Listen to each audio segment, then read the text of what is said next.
c'est un monde de dingue, ils sont pas totalement normaux. Tu as le choix de ton emploi du temps, mais quand tu es entrepreneur, ton emploi du temps, en fait, c'est tout le temps. Que je crée l'événement, puis je peux pas être là puisqu'il naît le 15 octobre 2011. Où tu as créé un concept douteux autour des toilettes en Corse, le Hakatouch.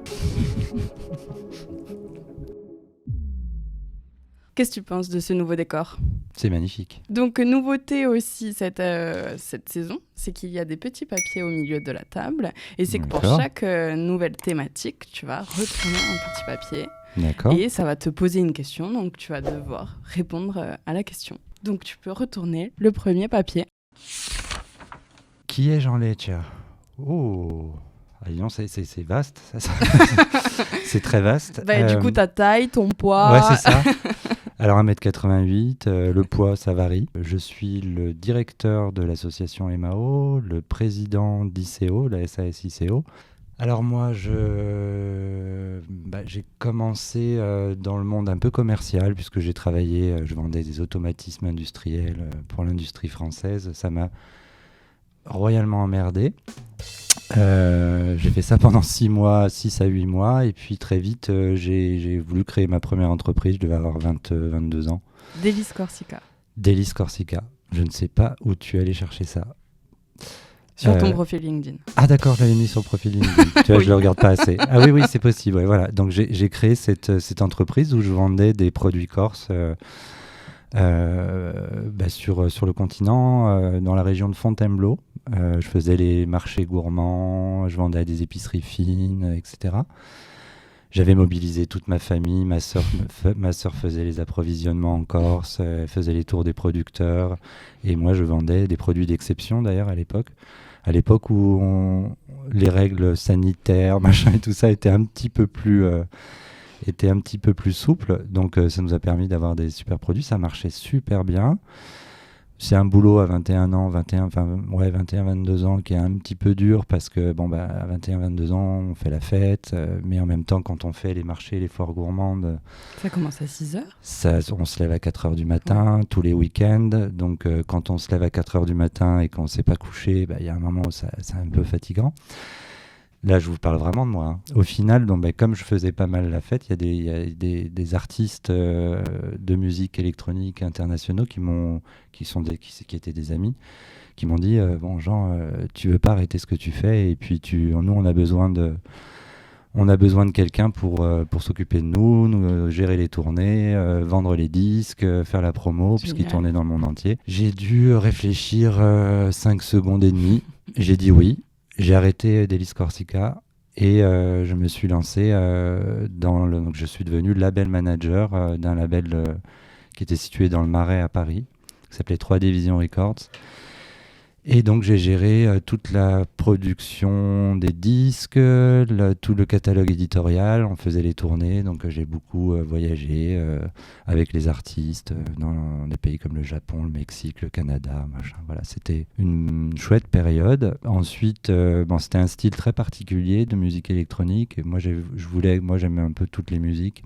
Je voulais aller vers d'autres styles musicaux, je voulais pas trop, donc je suis parti, je suis rentré en Corse, à Bastia, et j'ai créé mon Terra Musique. Au pire moment, puisque c'était le moment où en fait le peer-to-peer arrivait, c'est-à-dire on commençait à s'échanger de la musique gratuitement sur le web. Et évidemment, la vente de disques s'est écroulée, donc on avait sorti les compilations électroniques Summer in Corse, qui ont bien marché pour le coup, qu'on entendait à peu près dans tous les restos branchés ou pas branchés d'ailleurs de Lille. Quand j'ai créé le label, je me souviens même plus de l'année, mais quand j'ai créé le label, franchement, très vite on a vu qu'il y avait des artistes, d'ailleurs des talents qui étaient sur l'île, mais c'est vrai qu'ils étaient moins visibles parce qu'il y avait moins d'événements, il y avait moins de producteurs, qu'on faisait plutôt la part belle à des productions un petit peu plus commerciales et tout ça. Mais bon, c'était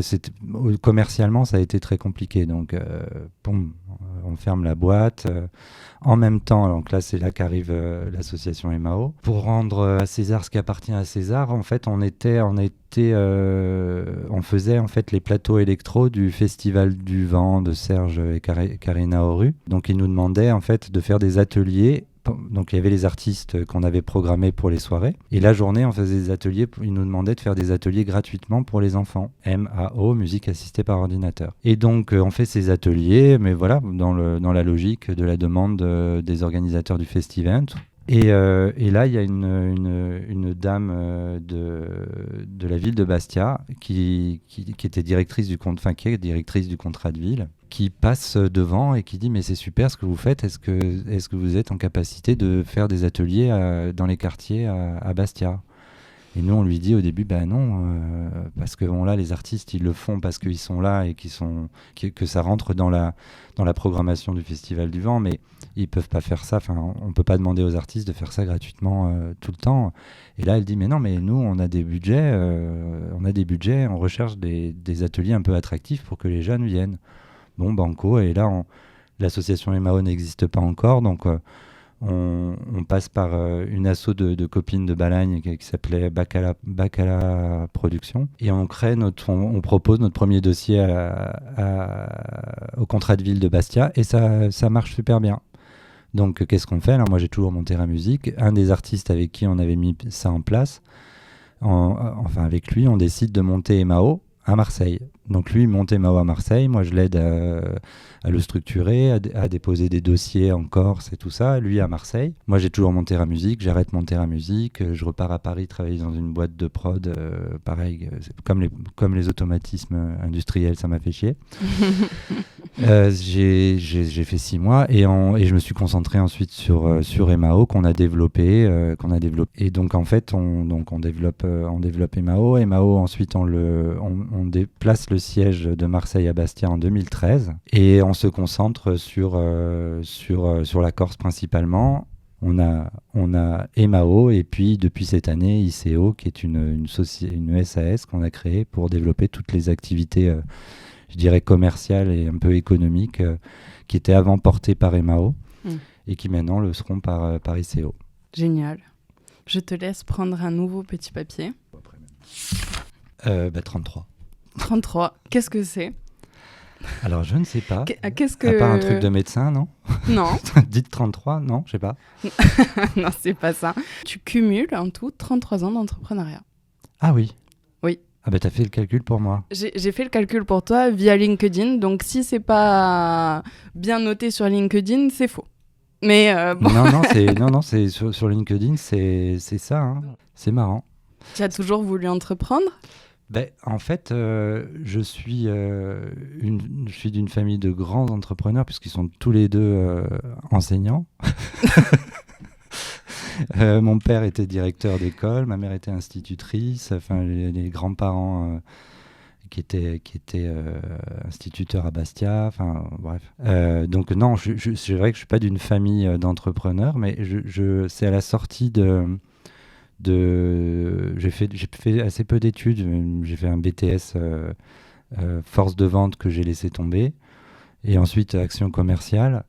Et en fait, très vite, j'avais envie de tester, en fait, d'être libre. Je crois qu'en fait, c'est pas l'entrepreneuriat qui m'intéressait, c'était la liberté. Bon, après, j'ai vite compris qu'il n'y a pas des libertés des fois un peu lourdes. On peut en reparler de la liberté que l'on pense être l'entrepreneuriat et au final toutes les obligations que ça emmène derrière. Exactement. Mais après, donc tu pars avec cette envie de liberté. Ensuite, tu t'habitues à un cadre. Et puis après, il y a aussi un autre sujet qui est moins glorieux, mais c'est l'incapacité après de retravailler pour quelqu'un. Oui. Moi, j'en ai fait des petits tests, je l'ai dit. Alors d'une, c'était un monde de dingue. Ils sont pas totalement normaux. Et en plus, il y avait ce truc de dire mais je ne peux pas. Qu'est-ce que c'était qui te dérangeait? C'est la certitude que certains choix étaient pas bons, mais l'incapacité de les imposer puisque tu étais qu'un simple salarié. Et puis cette logique de tu fais ci, tu fais ça, tu viens à telle heure et tout ça. Enfin moi, c'est quelque chose que j'ai du mal à. Et d'ailleurs, j'ai beaucoup de respect pour les gens qui arrivent à être de vrais soldats dans les entreprises et qui sont essentiels en fait, qui font les entreprises. Enfin, c'est très clairement, et qui arrivent à se mettre au service d'un projet qui n'est pas le leur. Alors parce que peut-être ils n'ont pas aussi envie d'avoir le poids de responsabilité de l'entrepreneur. C'est un choix aussi. Mais bon, enfin voilà, moi je sais que après j'ai été dans l'incapacité d'être dans cette position et je le serai encore plus maintenant, je pense. Tu veux nous parler de la liberté d'entreprendre entre ce qu'on imagine être l'entrepreneuriat et au final les libertés du coup que ça nous enlève au final Tu as finalement la liberté de ne plus avoir de temps. En fait, tu te donnes la liberté de ne plus avoir de temps, mais c'est toi qui l'as choisi. Donc, mine de rien, aujourd'hui, si je veux m'arrêter une journée pour faire quelque chose avec ma famille ou m'occuper de mon fils ou des choses comme ça, je peux le faire. Enfin, déjà, ça, c'est une liberté sans avoir à demander. Donc ça, c'est une vraie liberté. Mais au-delà de ça, c'est vrai que là, par exemple, je suis en vacances. Mais on parle un petit peu de boulot, donc et quelque part je travaille en étant là. Mais au final, voilà, tu as le choix de ton emploi du temps, mais quand tu es entrepreneur, ton emploi du temps en fait c'est tout le temps. Enfin, tu travailles le matin très tôt, le soir très tard, des fois le week-end. Dès qu'il y a un créneau où il se passe rien, ou un week-end où on n'a rien à faire, je bosse. Enfin voilà, donc on est tout le temps en train de bosser. Mais ça reste une liberté avec un emploi du temps costaud, mais sinon ça reste quand même un choix personnel, quoi. C'est ça qui est intéressant. On va reparler de Emao, on va revenir à Emao. Ouais. Du coup, tu nous l'as un peu présenté, mais est-ce que tu peux nous dire les missions, même la genèse, tu nous en as parlé, mais après, comment est-ce que ça s'est construit Emao, donc le sujet, c'est l'inclusion numérique et la médiation numérique. C'est-à-dire, en gros, c'est de redonner le pouvoir, notamment aux jeunes, mais après, c'est aller beaucoup plus loin, mais le pouvoir de créer avec le numérique et de ne pas le subir. C'est-à-dire, c'est de leur permettre d'avoir une utilisation consciente du numérique.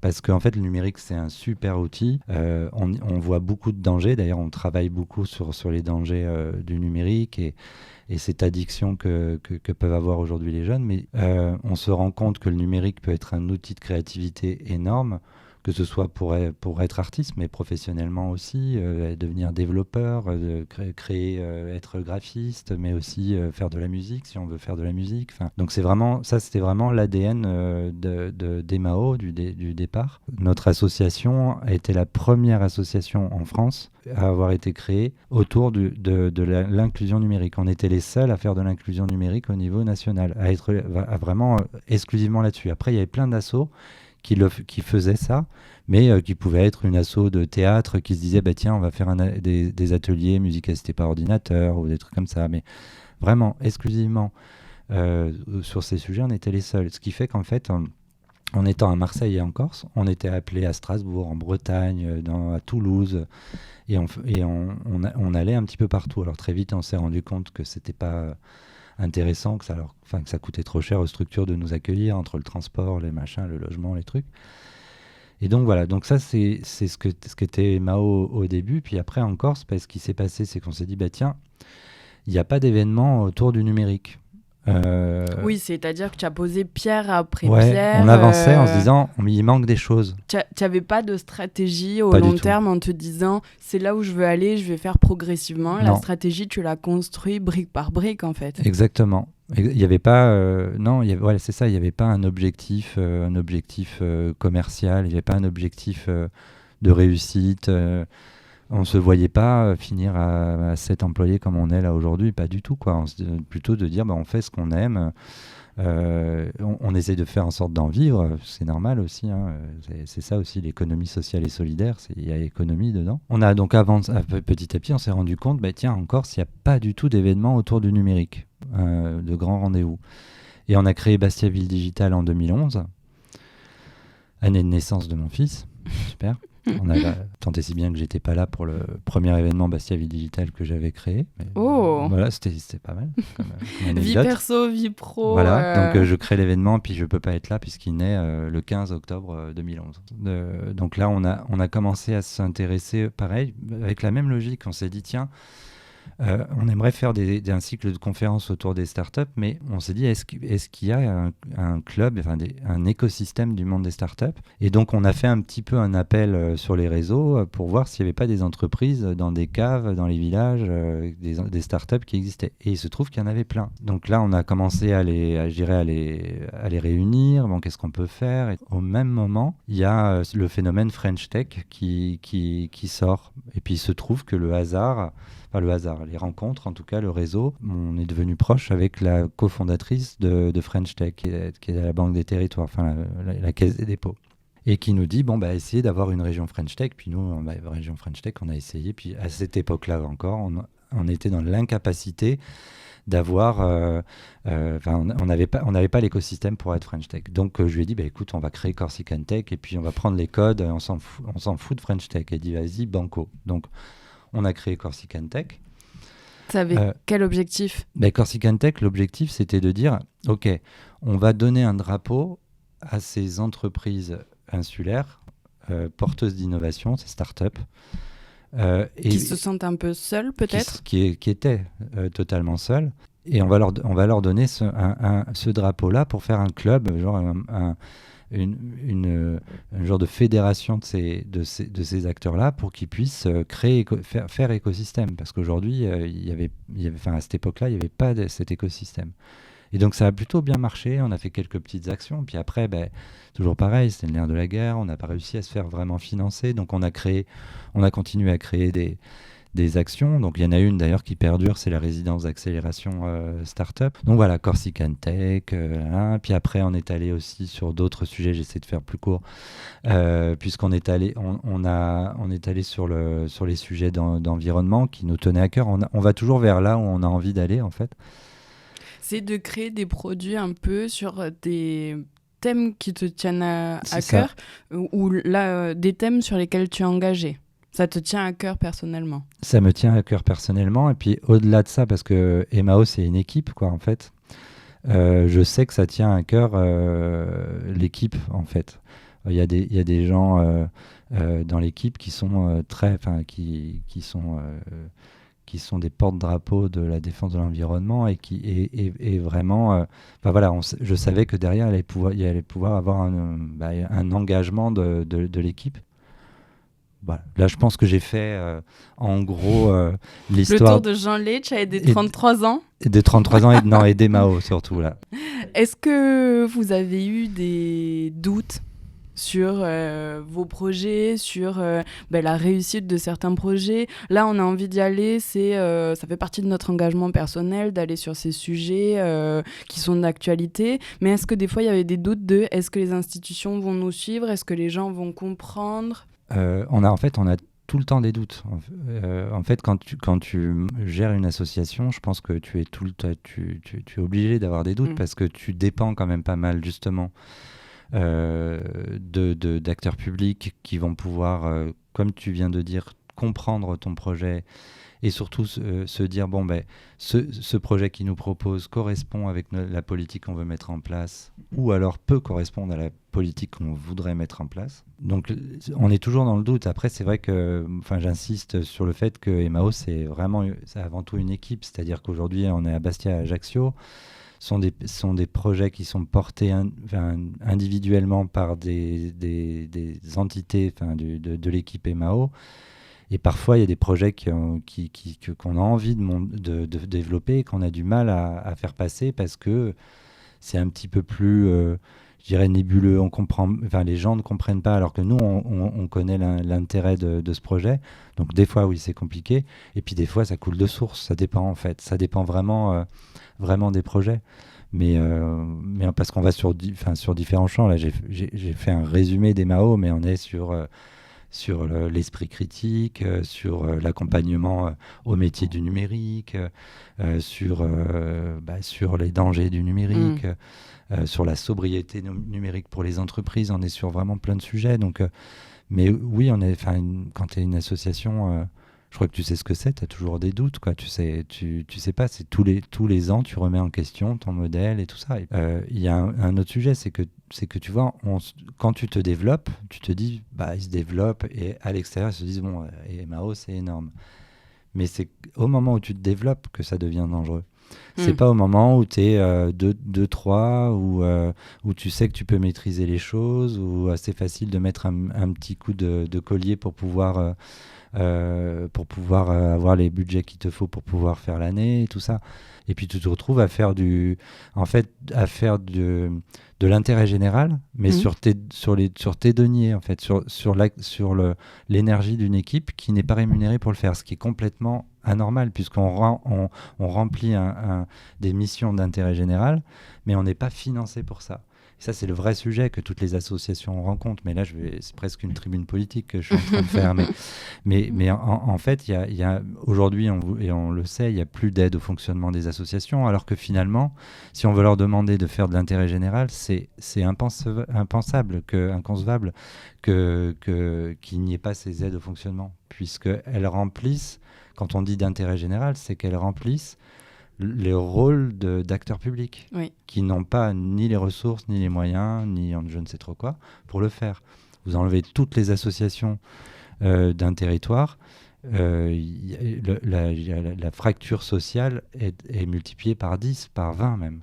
Donc là, c'est un vrai sujet.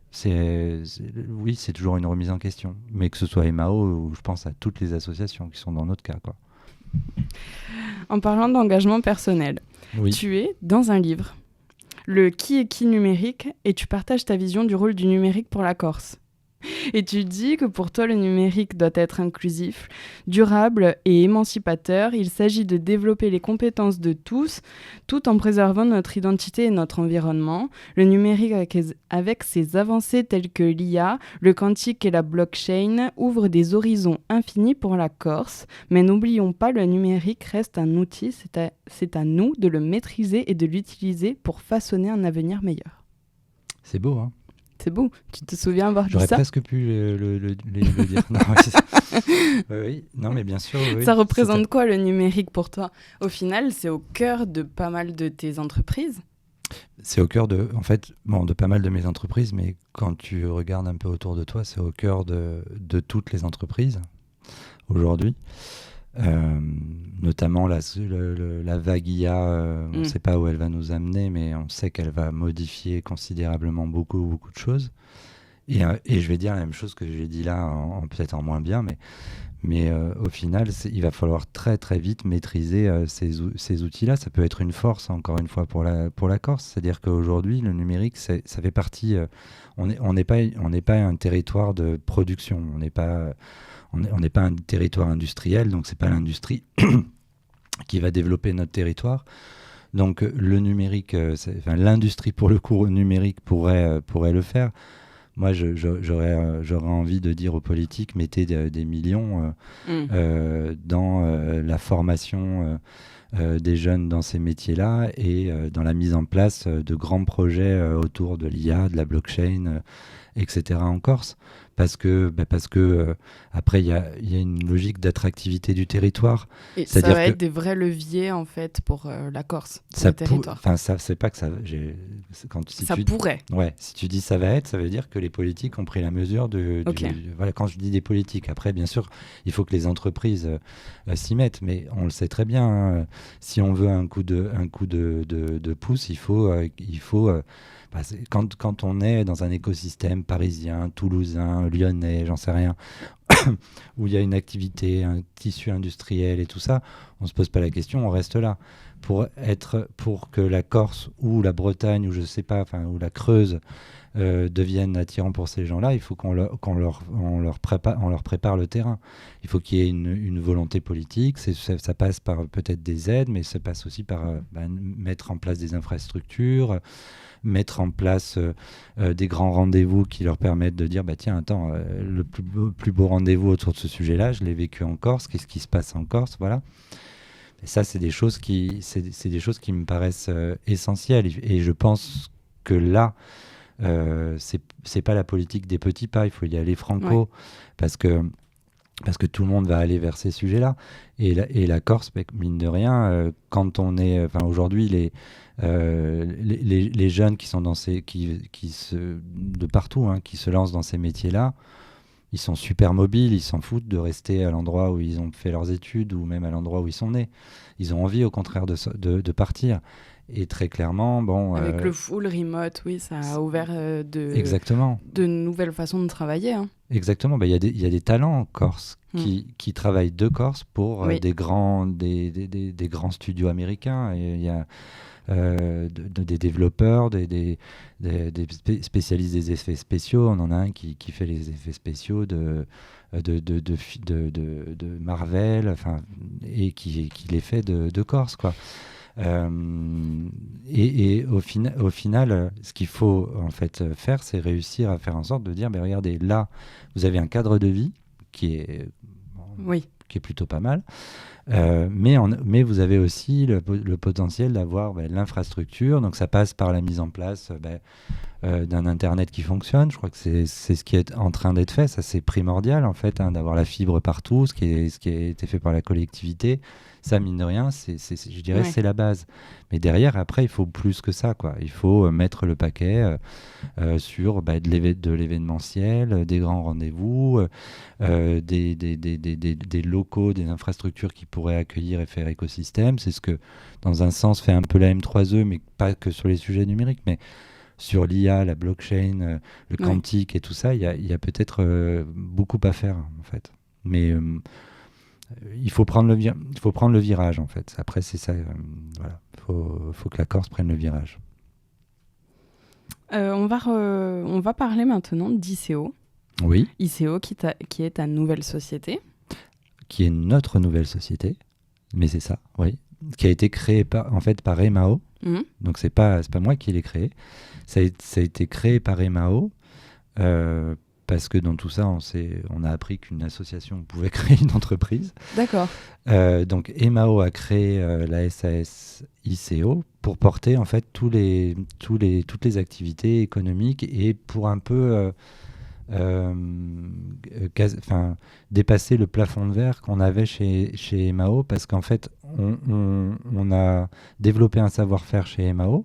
Donc on avait tendance à être sollicité par des acteurs publics, mais privés aussi. Mais des fois, on se rendait compte que le fait d'être une association, certains ne voulaient pas y aller en disant je vais pas demander une prestation d'accompagnement à l'innovation ou je ne sais trop quoi à une association. Et donc, parce que c'est un peu contradictoire, association et innovation, dans l'esprit peut-être. Ouais, je sais, il doit y avoir de ça. Et puis après, il y a peut-être aussi, je sais pas, cette vision, en tout cas du monde de l'entreprise, que les associations, c'est plus pour donner des repas gratuits que pour développer. L'économie sociale et solidaire, encore, il y a 5% des acteurs privés, du tissu économique qui comprend ce que c'est, quoi. Il y a un énorme travail à faire sur son intérêt, et il est primordial, l'intérêt des acteurs de l'ESS, parce qu'ils font de l'économie, c'est-à-dire qu'on n'est pas sur quelque chose qui est à 100% subvention, loin de là.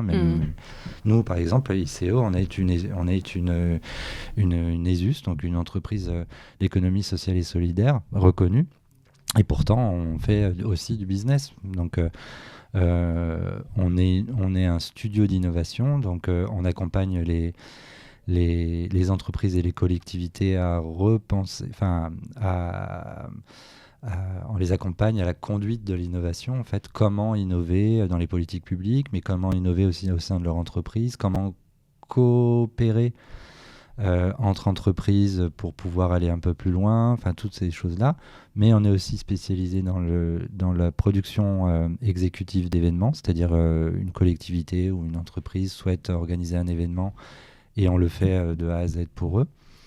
Et puis après, on a nos projets comme la résidence d'accélération transition écologique, la résidence d'accélération start-up, qui sont des projets que nous portons, sur lesquels on recherche des financements, donc par du sponsoring, assez rarement par de la subvention, par du sponsoring, du partenariat, de la prestation, etc. Voilà. Est-ce que tu peux nous pitcher d'ailleurs ce que sont les résidences d'accélération et particulièrement la start-up qui est bientôt là. Qui est bientôt au mois de septembre.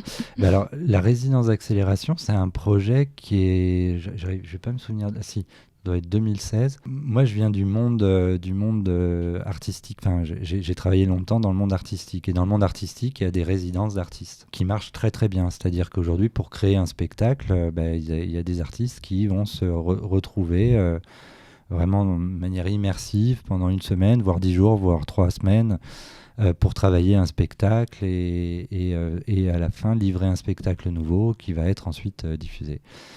Et à l'époque, j'ai fait beaucoup de rencontres avec l'écosystème toulousain, où d'ailleurs est un peu né aussi la Corsican Tech dont je parlais tout à l'heure. Et en fait, parmi ces rencontres-là, il y a un responsable d'un accélérateur qui s'appelait Equito, qui n'existe plus aujourd'hui, qui avait le même parcours que moi. Lui, il produisait des concerts rock. Moi, j'étais plutôt dans la musique électronique.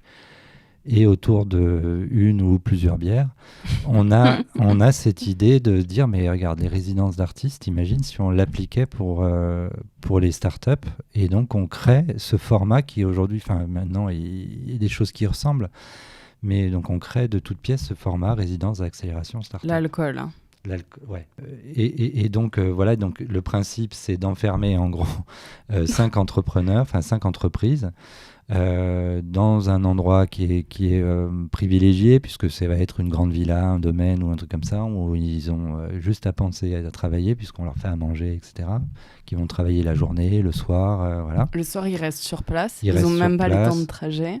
Voilà, donc ces temps informels sont super importants lors des repas où ils échangent en eux, ils font écosystème. Ils sont encadrés par des coachs qui sont tous des entrepreneurs, qui ont une histoire d'entrepreneurs, qui vont les amener à repenser leur modèle, à avoir ce petit temps de recul qu'ils n'ont plus quand ils ont la tête dans le guidon sur le développement de leur entreprise. C'est un format qui est très court, mais qui a un impact ultra important.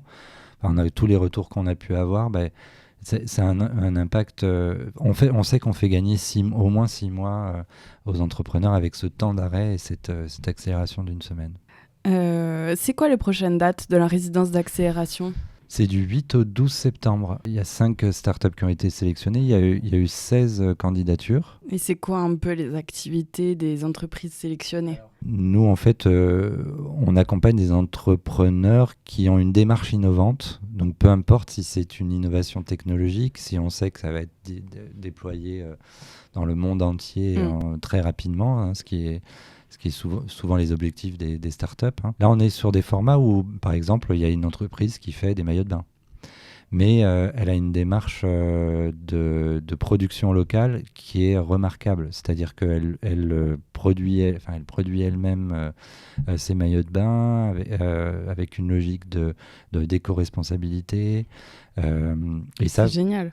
Ça, c'est génial, mais c'est surtout l'avenir. Pour le coup, on ne peut pas parler d'innovation, mais dans tous les cas, c'est indispensable. C'est-à-dire qu'aujourd'hui, surtout dans le monde du textile, c'est-à-dire qui est l'activité les plus polluantes de ce qu'il y a sur la planète. Donc, je trouve que c'est courageux de le faire en plus encore. Et ensuite, après, il va y avoir d'autres acteurs, d'autres entreprises qui vont être plus sur d'applications qui vont utiliser l'IA, qui vont répondre à différents sujets. Mais ce qui est intéressant, en fait, c'est la différence de toutes ces entreprises, parce que il y a un autre point super important dans le programme, c'est le co-dev, en fait, le co-développement, c'est-à-dire quand les entreprises s'accompagnent entre elles en fait, d'un seul coup, se retrouvent à être une immense équipe, alors que souvent, ils sont que 1-2 entrepreneurs, quoi. Et alors, on a quelque chose à annoncer. On va réaliser des portraits capsules des entreprises sélectionnées pour cette résidence d'accélération startup. Et je suis très content. Même partagé. Donc, ça va permettre de faire pitcher aussi les entreprises qui ont été sélectionnées. Et de les mettre en avant. De les mettre en avant et de mettre en avant leur parcours entrepreneurial, ce qui est aussi important dans cette résidence d'accélération. Ouais, je suis totalement d'accord avec ça. Et de les mettre en avant et qu'ils puissent s'exprimer. Et puis, toutes ces tribunes-là, c'est important pour elles, parce que quand ils sont en train de développer leur entreprise, ils n'ont pas le temps de s'occuper de ça. Et on se rend compte que de plus en plus que ce qu'on appelle le personal branding, c'est-à-dire ce que porte l'entrepreneur, c'est important. Et puis ça leur permet aussi d'aiguiser un petit peu leur discours. C'est important qu'ils puissent s'exprimer comme ça à l'antenne, sur cette belle table. Ça sera pas ici, ça sera en extérieur d'ailleurs, mais on apportera les petits tableaux, ça sera la touche. C'est un peu en mode Jeux Olympiques de Capsule s'exporte. Ouais, c'est ça.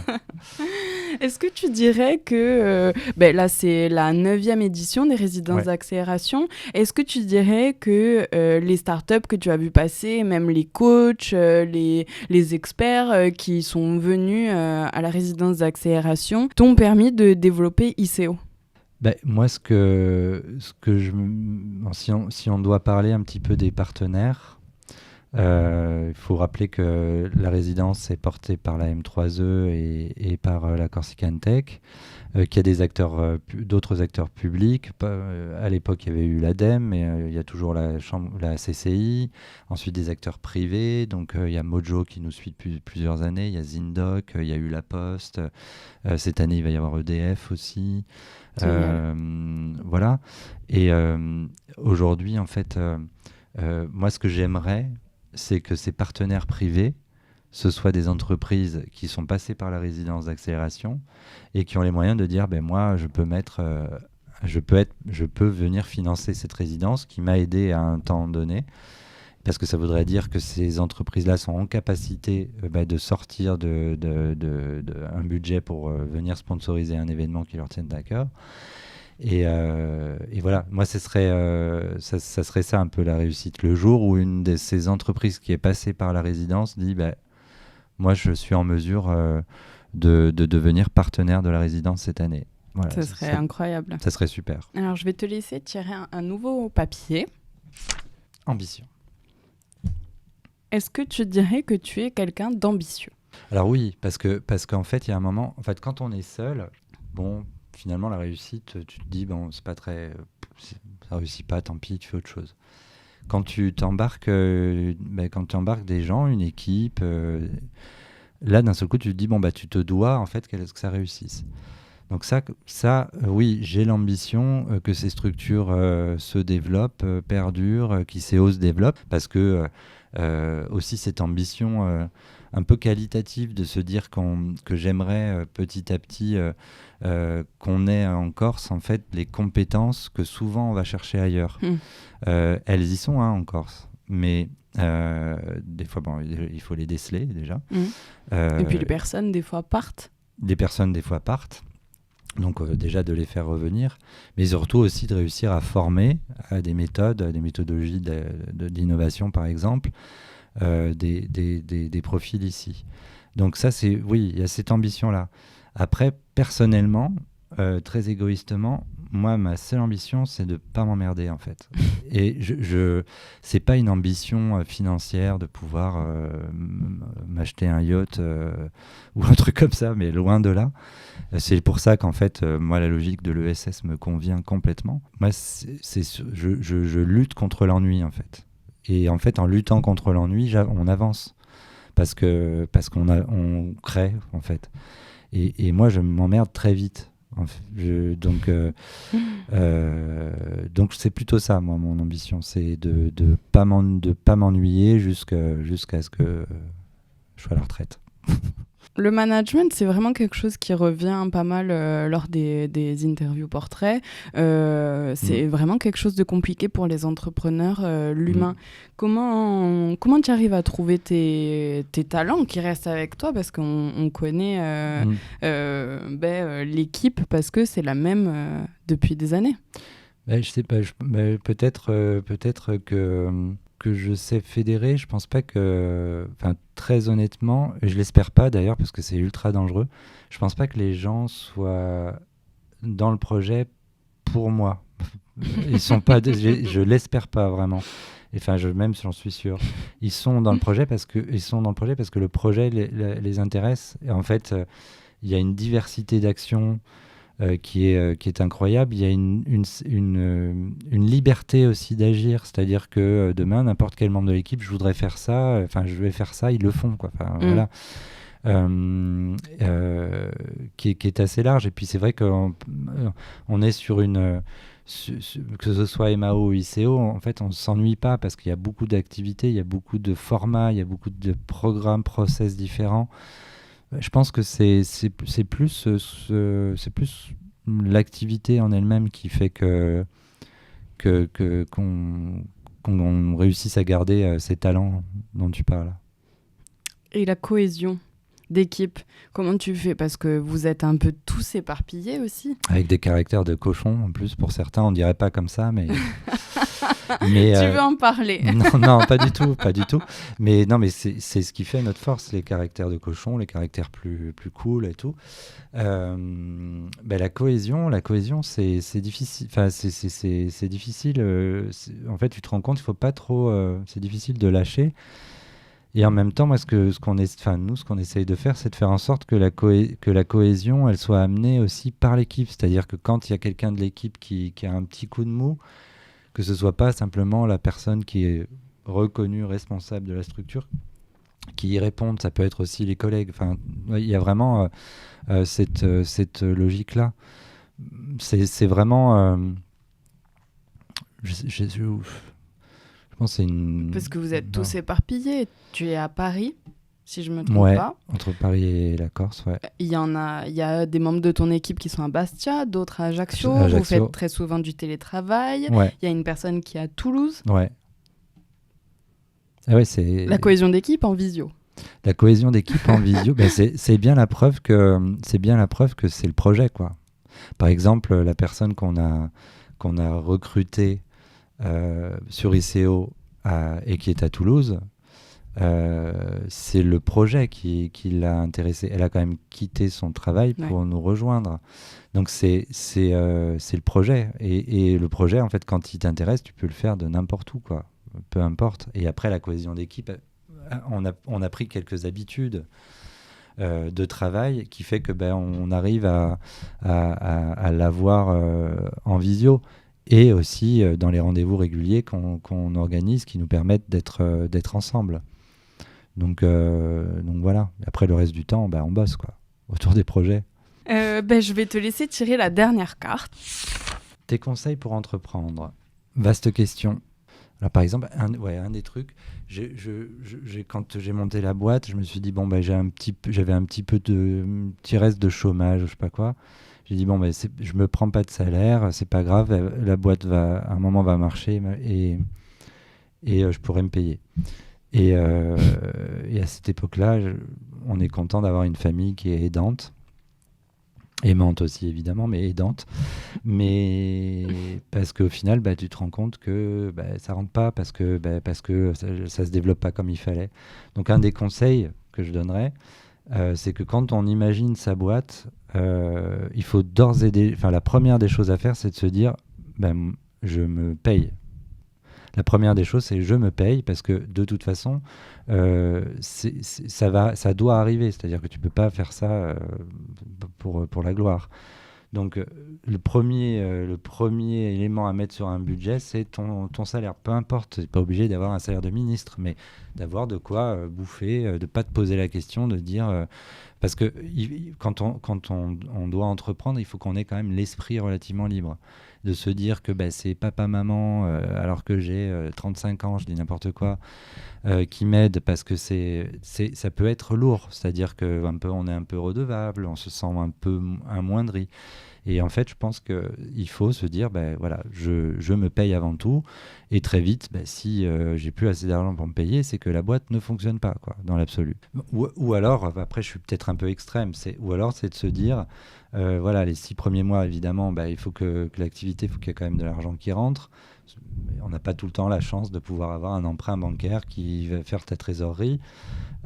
Et si on ne le souhaite pas, c'est de se dire les 6 premiers mois, je ne me paierai pas parce qu'il faut que je lance le truc, mais au bout du sixième mois, si je ne me paye pas, je me laisse 2 mois pour me dire si ça ne marche pas. Voilà, oui. En tout cas, des indicateurs assez clairs pour dire il y a un moment, il faut y aller. Des indicateurs et des deadlines, du coup. Voilà, se fixer des objectifs à des dates précises pour... C'est ça. En fait, il faut toujours... Il y a un problème, il faut toujours savoir surmonter le problème. Ouais. Donc, soit en changeant d'activité, soit en trouvant des solutions à des problèmes. Par exemple, ça peut être aussi avoir beaucoup de charges. On peut faire du chiffre d'affaires, mais si on a trop Trop de de charges, charges, ouais. c'est de trouver pourquoi est-ce qu'on a autant de charges, si on ne peut pas changer de process, tu parlais de process, Ouais. ou d'augmenter nos prix. Par Ça exemple, peut être pas nos mal. marges, nos Ouais. prix, exactement. Après, dans les autres conseils, je pense qu'il faut avoir une vie relativement pas calée, mais organisée, quoi. C'est-à-dire ça peut pas partir dans tous les sens. C'est-à-dire qu'à un moment, je pense qu'il faut. J'ai du mal à croire, moi, aux entrepreneurs qui ont, par exemple, un métier à côté. Enfin, D'accord. c'est-à-dire, il y a un moment où une entreprise, ça dépend des ambitions, hein. Un boulot alimentaire. Voilà, ça dépend des ambitions. Il y a un moment, quand on se met dans une entreprise avec un objectif, on y va à fond et on se met à 100% sur son projet. Parce que je pense qu'on peut avoir plusieurs projets quand on est bien avancé, que les entreprises que tu as montées fonctionnent. Ben là, tu en as plusieurs, ouais, pourquoi pas. Mais quand tu te lances, il y a un moment, si tu fais autre chose, bah, tu te dis même, bah, c'est pas grave, ça a un peu foiré ce que j'ai voulu faire sur la boîte là, je ferai autre chose, c'est pas grave parce que de toute façon, tu as à bouffer à côté. Donc, il y a un moment, il faut avoir un peu de courage et se dire, bon, on y va. Je pense qu'il faut avoir une vie relativement saine, ça c'est clair. Bien dormir, savoir couper. Oui, pour le perso, pro, Ouais, savoir un peu séparer, exactement. avoir ses moments perso Exactement. et ses moments pro. Mais ce qui veut pas dire qu'on travaillera pas 60 heures par semaine, quoi. La liberté de l'entrepreneuriat. Voilà, c'est ça, la fameuse. mais voilà, après c'est difficile les conseils parce qu'après ça dépend tellement des personnes, quoi. Ça dépend tellement des secteurs d'activité, et puis les conseillers sont pas les payeurs, quoi. Donc déjà c'est de se dire que entreprendre c'est pas, enfin il faut pas le faire dans tous les cas, faut pas le faire parce que c'est la mode, quoi. C'est un peu le problème que j'ai vu avec les startups. En fait, il y a plein de jeunes qui se lançaient dans les startups parce que c'était glorifiant. à la mode, quoi. Non, mais c'était un peu à la mode. En fait, c'est un côté un peu mode glorifiant. Je suis start-upper et puis je peux gagner vite de l'argent parce qu'on est dans la période de tout.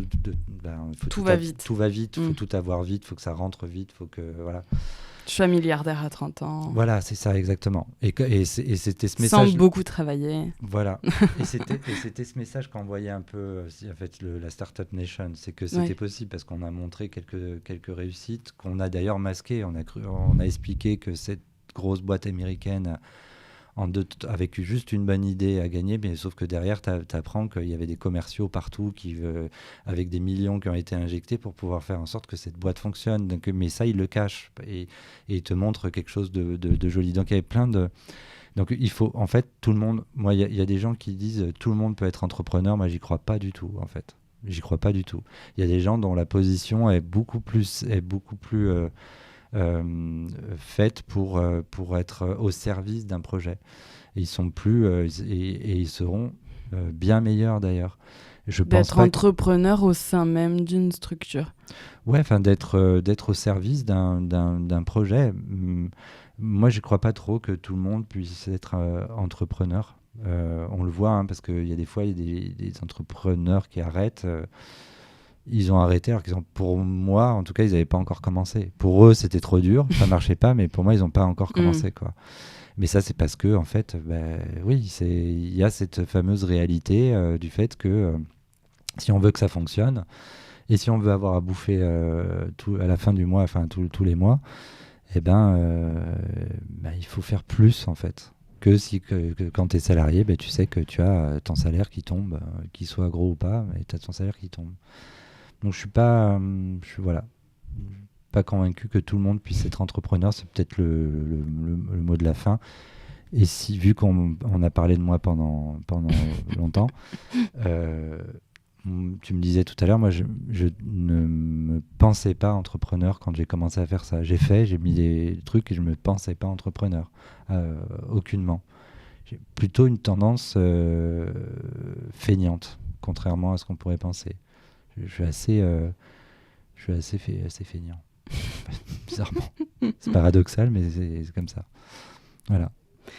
On arrive sur la dernière partie qui va être très courte. C'est un petit jeu. Là aussi, on innove. Ouais. C'est un petit jeu. Je sais que tu l'aimes bien aussi, d'ailleurs, ce jeu-là. C'est que je vais te dire 3 faits. Mais là, ces 3 faits te concernent.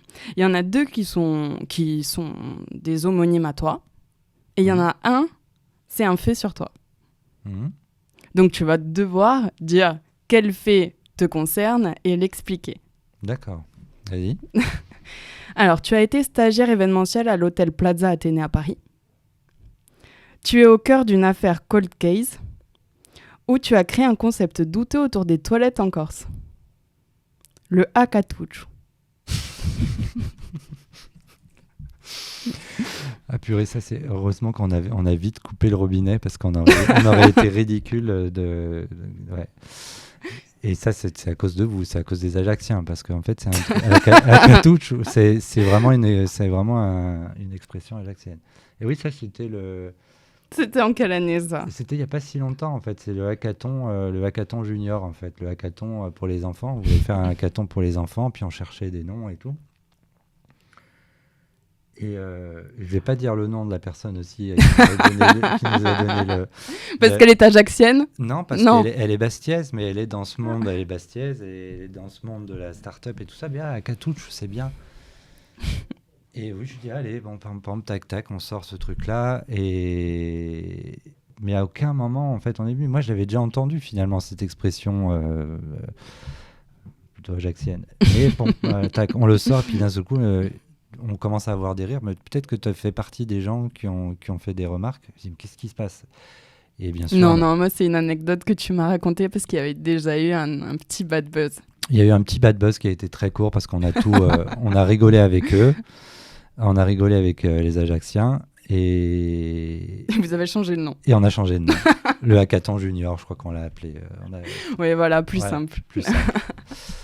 Oui, merci de me rappeler ça, c'était sympa.